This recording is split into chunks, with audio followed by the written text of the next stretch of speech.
Bonjour. Bonsoir. Comment vous appelez-vous? Je m'appelle Mathieu Nina. Que faites-vous dans la vie? Je suis mannequin crash test pour les voitures. Oh putain.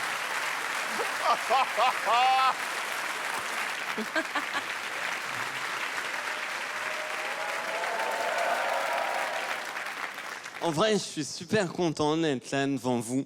Même si j'avoue que je stressais un peu avant de jouer ici.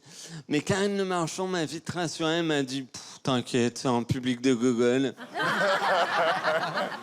J'ai pas dit ça. T'avais raison, Karine. J'ai pas dit ça. Si je suis dans cet état, c'est parce que quand j'avais 10 ans, je suis tombé d'une échelle. La tête la première sur le béton. On dit que passer sous une échelle, ça porte malheur. Bah faites gaffe, montez dessus aussi. Hein. À l'hôpital, pendant l'opération, j'ai fait 2 arrêts cardiaques. Donc j'ai ressuscité 2 fois. Wow. Bah c'est quand même une fois de plus que Jésus, quoi.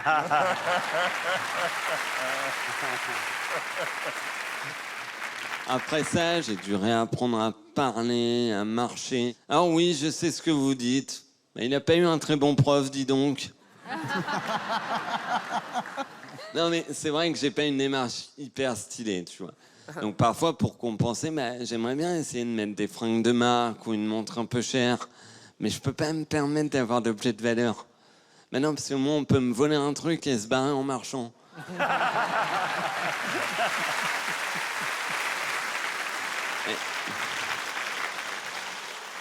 En vrai, vous savez qu'une fois, je me suis fait voler mon iPhone dans le métro.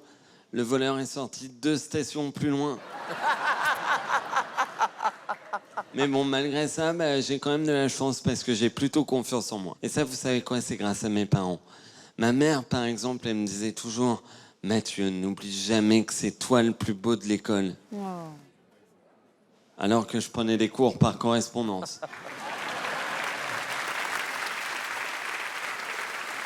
D'ailleurs, je voudrais quand même en profiter pour les remercier de s'être occupé de moi et d'être resté à mes côtés durant toutes ces années. Parce que vous imaginez à quel point ça aurait pu être facile pour un de me semer. Mais non, mais surtout que mon père, il marche super vite, quoi. Je m'en suis rendu compte le jour où il m'a volé mon iPhone dans le métro. Et en fait, j'ai longtemps hésité entre 2 voies. Humoriste et terroriste. Même si je crie « Allahu Akbar », les gens rigolent. Ils se disent « Ouais. » Il n'a pas l'air très dangereux, ce terroriste. En plus, vu comment il marche, il a déjà dû déclencher sa ceinture. Mais finalement, bah, j'ai choisi l'humour et j'ai écrit un spectacle. J'espère qu'il va marcher mieux que moi. Merci de m'avoir écouté.